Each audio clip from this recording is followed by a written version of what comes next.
what's going on everybody, and welcome back to the channel. In today's video, I'm going to be talking about Kyle Pitts and why I think that he is going to be an absolute force in the NFL. I mean, looking at what he did in college, especially last season and even the season before that, I think just goes to show how good he can be. And yeah, I'm going to go get into all that inside the video. And so without further ado, let's go ahead and get into it. Before becoming a generational talent at Florida, Kyle Pitts was born and raised right outside of Philadelphia, Pennsylvania, and originally attended high school at Abington High School, but after the coaching staff there insisted that he play quarterback, he transferred to Archbishop Wood Catholic High School in Warminster, Pennsylvania, after his sophomore season. Pitts said that he really didn't like it at Abington. He said he one time asked the coaches if he could go try tight end, and the coach responded, well, get in a three-point stance. After doing so, his coaching staff told Pitts that he would, quote, never make it. So that's when the fire ignited in Pitts that he wanted to prove everyone wrong that he could make it as a tight end. And after that, he would end up transferring to Archbishop Wood Catholic High School. After transferring, at his new school, he would thrive playing both tight end and defensive end, where he excelled at both positions. He showed exceptional talent and potential at the tight end spot, which led to 247 Sports ranking him as the 5th best tight end in the country for the class of 2018. After receiving more than 20 offers, Pitts would eventually sign with Florida, where as we all know now, he became a star. Pitts played sporadically during his freshman year as a backup, but really burst onto the scene his sophomore season, putting up 54 receptions, 649 yards, and 5 touchdowns from the tight end spot, along with making a huge impact as a run blocker for the Gators.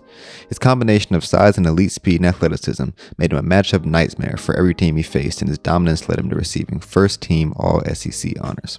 Pitts' junior season, however, is where he really became a star, emerging as one of the best pass catchers, not just tight ends, in the country. Playing just 8 games, Pitts caught 33 passes for 770 yards and was tied for the most touchdown receptions among tight ends with 12. His dominance at the position was unmatched in college football, and Pitts would go on to win the John Mackey Award for the best tight end in college football at the end of the 2020 season. Looking at his numbers, measurables, and college tape, it is easy to see why Kyle Pitts has all the potential to be a beast at the next level. Looking first at his measurables, Kyle Pitts lines up at a freakish 6'6", 240 pounds.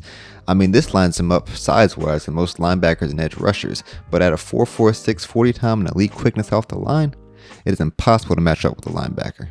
Pitts showed throughout his career at Florida that he has both the size, speed, and quickness to cook most linebackers when teams try to get a good size matchup. Okay, cool. So what about matching up with the corner? Get someone who's quicker on him. At 6'6" and 240 pounds, Pitts is just far too physical and strong to be matched with just about any defensive back. Pitts is excellent at using his size to his advantage by both getting off of a jam or press the line of scrimmage, and using a 6'6" frame to high point balls and moss over just about any defensive back, using a superior catch radius with his long arms to get over just about any average defensive back. Looking closer at Pitts' college tape, he has shown that he has the ability to make an impact as a blocker, not just catch passes.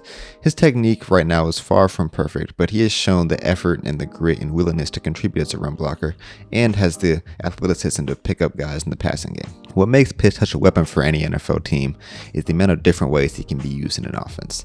At Florida, Pitts was used in many different ways as part of an offense, apart from just lining up at the tight end spot and being split out wide.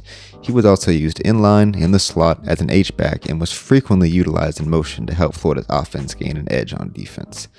Pitts' versatility is his biggest strength, and I could see him getting drafted as early as the top 5, with NFL.com currently projecting him to go to the Falcons at number 4. Wherever he ends up landing, he has all the tools to put up the same kind of production as guys like Darren Waller and Travis Kelce. I think Darren Waller is the most suitable comparison when looking at Kyle Pitts' game. I mean, he's a quick, big, vertical threat type of tight end, and when you put a receiver with him, you can really create a dynamic, deep threat type of offense, like Florida and the Raiders did this past season. I mean, the Raiders used Darren Waller alongside Nelson Aguilar to create a vertical offense that allowed them especially to be deadly in the red zone. That's the same way Florida was, with Kyle Pitts becoming a supreme red zone threat in college football, and Kadarius Toney complementing him being a speed threat down the field. With all these things, and especially looking at his versatility, I think Kyle Pitts has all the tools to become an absolute beast in the NFL, and I'm very intrigued to see where he goes and see what kind of career he can put up in the league. Yo, thank y'all so much for watching. Last few videos have been getting crazy support. The channel's been growing like crazy recently. So first of all, just thank y'all so much, and I appreciate y'all for that. But yeah, thank y'all so much for tuning into this video. Let me know in the comments below what y'all thought about, with the video, where you want Kyle Pitts to go, if you think he's a good fit for your team. And yeah, don't forget to like and subscribe. And until next time, Godspeed.